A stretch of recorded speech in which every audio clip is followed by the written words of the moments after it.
Dear students, हमने last दिन पे जो डिस्कशन कवर किए वो एक तरीके से जो बिल्कुल इसमें इससे पहले वाले पार्ट में कवर किया और रेजिस्टेंस इन सर्किट की बात करी।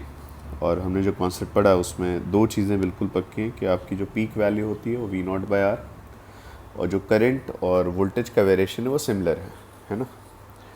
तो अभी हम लोग धीरे धीरे करके इसमें कंपोनेंट इंट्रोड्यूस करेंगे और जो नेक्स्ट टॉपिक हम लोग पिक कर रहे हैं वो है सिंपल सा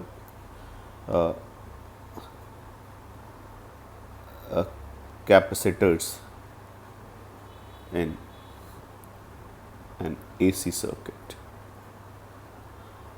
ओके भाई, जैसे चैप्टर में हमने पढ़ा था रेजिस्टर थे, रेजिस्टर के बाद हमने सी पढ़ा था, सी के बाद एल पढ़ा इंडक्टर। तो अब कैपेसिटर को ही भाई पहले पिक कर लेते हैं, ठीक है ना। तो आपने एक सिंपल सा डायग्राम लिया यहाँ पर, या आपने एक कैपेसिटर लिया, इसका कैपेसिटेंस आपको सी बता दिया गया। इसको आप एक वोल्टेज सप्लाई से कनेक्ट करते हो, ये वोल्टेज सप्लाई आपके पास यहाँ पे दी गई। वोल्टेज सप्लाई को हमने सिंपल से डिस्कशन में V इक्वल टू इसकी पीक वैल्यू V0, इसका phase omega T. Clear? V equal to V0, ये जो V0 है इसकी मैक्सिमम वोल्टेज हो गया। क्लियर? अब अगर मैं बात करूँ यहाँ पर कि ये जो V0 साइन ओमेगा टी था, तो ऐसा करते हैं कि किरचॉफ लॉ के अकॉर्डिंग चलें इसमें। भाई ये तो यूनिवर्सल लॉ हमेशा वैलिड होगा।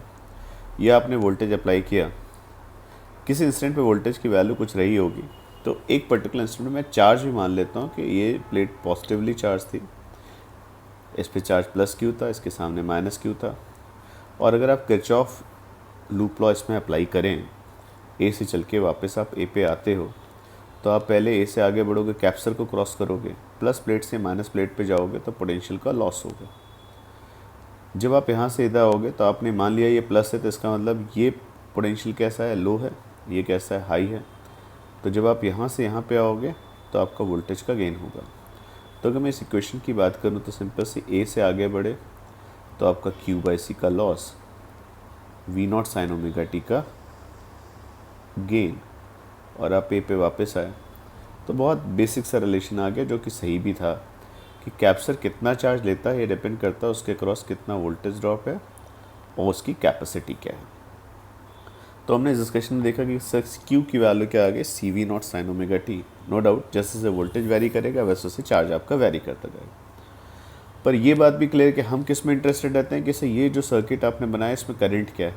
ओके, करंट मेज़र करने की ट्रिक सबको क्लियर है भाई, कैसे कर सकते हैं। यहाँ पे आप क्या करिए, एक अमीटर लगा दीजिए, है ना। आप करंट मेज़र कर सकते थे, करंट मान लेते हैं आई है। या फिर अगर वहाँ पास इक्विपमेंट नहीं है तो बस सिंपल सी एक डिस्कशन आता है, पहले से पड़ा हुआ है कि आपका DQ चार्ज जो है DT टाइम में अगर फ्लो करता है तो rate of flow of charge को हम करंट से रिलेट करते हैं। फंडामेंटल डेफिनेशन जो आपने DQ/dt लिखा, तो कैपेसिटर पे चार्ज Q आपको पता है कितना है, CV0 sine omega T. Clear? अगर आप इसको डिफरेंशिएट करोगे तो ये टर्म आपका बच्चे कांस्टेंट है, बाहर कैरी किया आपने, तो वैल्यू CV0 आ गई। साइन ओमेगा टी का डिफरेंशिएशन लिखोगे बच्चे तो आपके पास एक टर्म आएगा कॉस ओमेगा टी, और ये ओमेगा आप बाहर कैरी करेंगे तो एक तरीके से रिलेशन आपके पास आ गया CV0 ओमेगा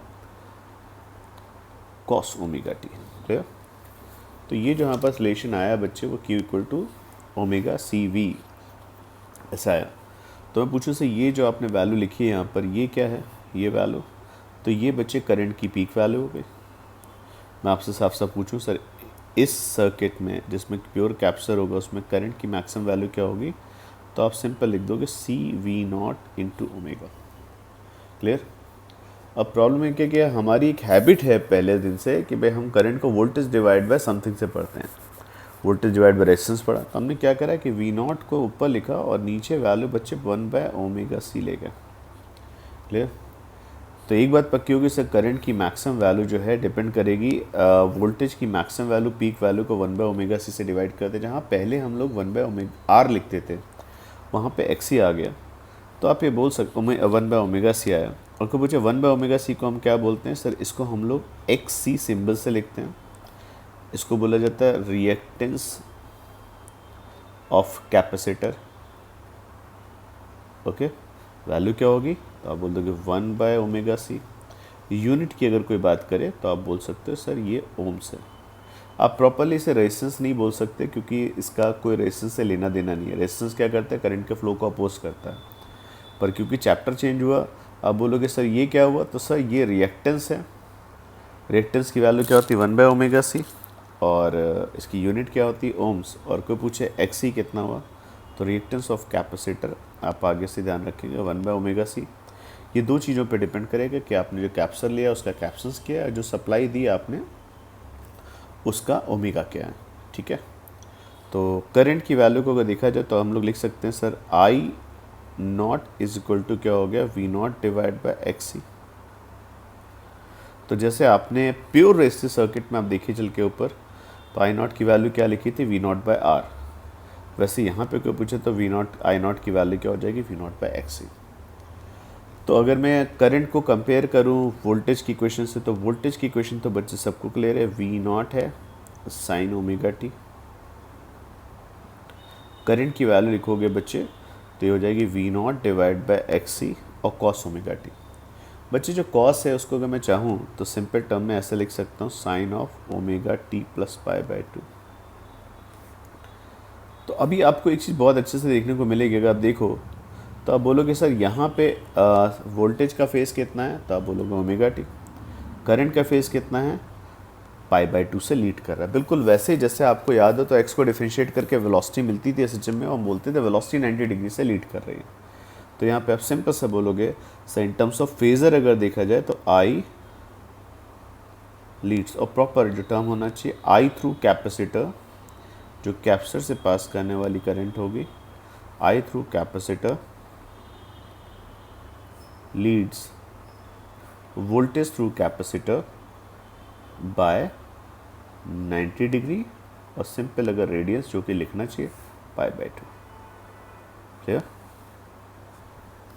तो करंट आपका 90 डिग्री से लीड करता है यहाँ पर। ओके, अगर मैं इसका फेज़र बनाऊँ भी तो सबको मैंने आज डिस्कशन दिया था कि अगर आपने यहाँ पे बेटा ग्राफ लिया, ये आपके पास इक्वेशन आ गई है पे वाई एक्सिस और एक्स एक्सिस करके आपने शो किया, ये आपने वोल्टेज का फेज़र बनाया। ठीक है, फेज़र का मैंने आपको डिस्कशन दिया है। फेज़र का जब आप पीक जो लेंथ लेते हो वो उसकी पीक वैल्यू से लेते हो, उसका एंगल जो आएगा वो कितना हो गया ओमेगा टी आ गया। और मैंने आज आपको डिस्कशन दिया था जो आपका ये वैल्यू होती है ये आपकी इंस्टेंटेनियस वैल्यू, तो इसकी इंस्टेंटेनियस वैल्यू कितनी होगी, तो V naught sine omega T. अच्छा भाई, करंट के बारे में बात करी जाए तो करंट कैसा होगा सर, करंट आपका पीक वैल्यू बच्चे कितनी होगी, वो तो भाई चेंज हो जाएगी, V naught divide by X ही होगी। और अगर मैं उसका फेज़ बच्चे बात करूं तो बात आएगी सर उसका फेज़ कितना होगा, so omega T plus pi by 2। तो ये फेज़र किसका हो गया वोल्टेज का, और ये फेज़र किसका हो गया करंट का। लेंथ आपके मैक्सिमम वैल्यू को रिप्रेजेंट करती हैं, तो मैक्सिमम वैल्यू दोनों के अलग अलग है, एक की वी नॉट और एक की we naught by x.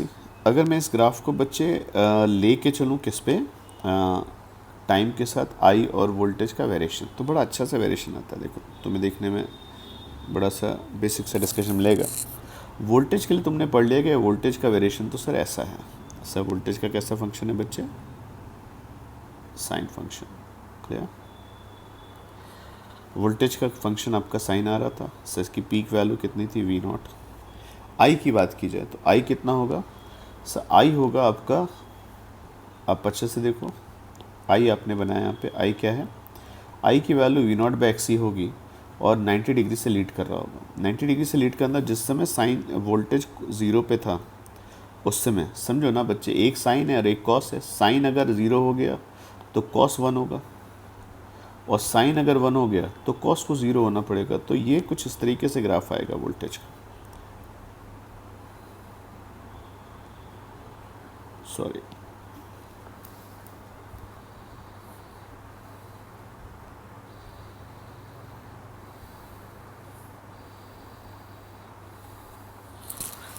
Clear?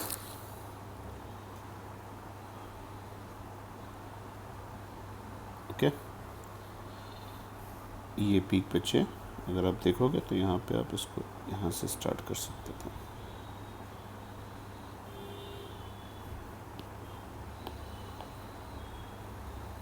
क्या? तो ये जो ग्रीन वाला हो गया वोल्टेज हो गया, जो येलो ऑरेंज वाला वो आई आ गया। अब ठीक से देखो टी इक्वल टू 0 पे कौन लीड कर रहा है? सर टी इक्वल टू 0 पे वोल्टेज 0 है लेकिन करंट मैक्सिमम पर है। थोड़ी देर बाद करंट अपने पीक से वापस आ रही है, वोल्टेज पीछे पीछे अब मैक्सिमम हुआ है, तो करंट बच्चे यहाँ पे 90 डिग्री से लीड करती है। ओके, ये कॉन्सेप्ट क्लियर? तो अगर एक छोटा सा क्वेश्चन लिखूँ इस पे, भाई हमने कॉन्सेप्ट जो पढ़ा उसको देखे तो सही क्या आता है।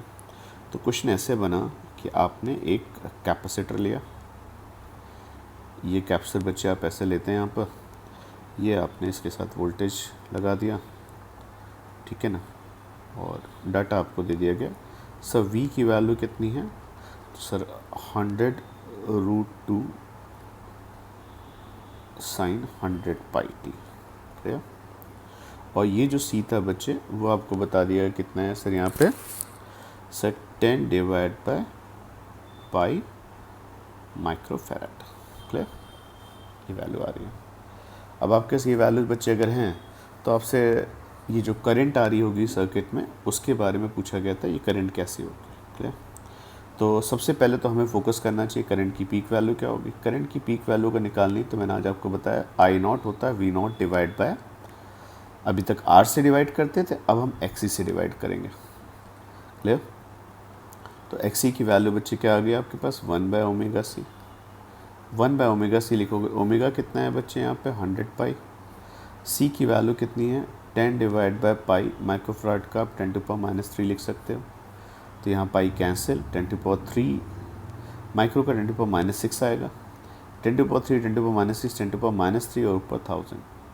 तो ये जो आपने लिया है XC वो 1000 ओम का आया। तो I की वैल्यू कितनी हो जाएगी बच्चे 100√2 डिवाइड बाय 1000 ओम। इसको अगर ठीक से लिखोगे तो वैल्यू बच्चे आपकी 1 डिवाइड बाय 10√2 एम्पियर आ गई। ये पीक वैल्यू है। अगर मेरी पीक वैल्यू ये है तो क्या RMS वैल्यू निकाल सकते हैं? Yes sir. अगर साइन होता है तो IRMS क्या सिखाया आपको I0/√2। पीक वैल्यू बच्चे आपने निकाली 1/10√2 डिवाइड बाय √2, आपने लिखा √2 कैंसिल, तो आपकी RMS करंट जो आएगी 0.1 एम्पियर। बहुत ईमानदारी से कोई पूछे सर यहाँ जो भी हो रहा होगा क्या मैं इसको एक कांस्टेंट करंट से रिप्लेस कर सकता हूँ 0.1 एम्पियर। बढ़िया बात ये होगी अगर आप यहाँ पे अमीटर लगा देंगे तो इस अमीटर की कोई रीडिंग पूछे तो कितनी आएगी सर 0.1 एम्पियर। फिक्स करेंगे क्योंकि RMS वैल्यू फिक्स है। अब बात आती है करंट की क्वेश्चन क्या होगी। तो करंट की क्वेश्चन में भाई साइन फंक्शन आएगा, एक आपका एम्पलीट्यूड आएगा, एक फेज आएगा। एम्पलीट्यूड हम लोग ऑलरेडी गेस कर चुके हैं कितना है, √2/10 एम्पियर आपका एम्पलीट्यूड है। और फेज़ क्या सिखाया गया आपको, जो वोल्टेज का फेज़ होगा उससे आप 90 डिग्री पे लीड कर रहे होंगे, तो 100 sin t + π/2। This is the equation of current through capacitor. No doubt ये मैं मान के चल रहा हूँ, कुछ बच्चों के दिमाग में आता है ये तार जो होंगे इनका रेजिस्टेंस भी होगा, तो मैं मान के चल रहा हूँ ये वायर्स आपके थिक हैं, इस सर्किट में केवल आपका कैपेसिटर है। हाँ, अगर इन वायर्स का रेजिस्टेंस आप लेते हो तो फिर आप कैपेसिटर से AC सर्किट की जगह RC सर्किट पढ़ेंगे। ओके, तो दो बातें बस याद रखनी है, तीन बातें। एक XC 1/ωc होता है, सेकंड पीक वैल्यू V0, अगर आपको वोल्टेज अक्रॉस कैपेसिटर पता है तो करंट अक्रॉस कैपेसिटर कितना होगा V0/XC, और वोल्टेज का जो भी फेज आएगा उससे 90 डिग्री पे आपकी करंट लीड करेगी। ओके, ये हमारा डिस्कशन किसका आता है, कैपेसिटर का। और एक चीज़ बात बच्चे और चीज़ समझो, तुम समझो जब वोल्टेज मैक्सिमम होगा, ऐसे समझो वोल्टेज जब मैक्सिमम होगा तो चार्ज मैक्सिमम होगा, चार्ज मैक्सिमम होगा तो करंट ज़ीरो होगी, है ना, क्योंकि I = dQ/dt होता है ना। तो जब वोल्टेज मैक्सिमम होगा तो करंट ज़ीरो होगी। अब अगर वोल्टेज ज़ीरो हो गया तो करंट चार्ज क्या हो जाएगा ज़ीरो, और चार्ज ज़ीरो हो गया तो करंट मैक्सिमम हो गई। तो ये एक दूसरे से 90 डिग्री के लीड लैग पे चलते हैं।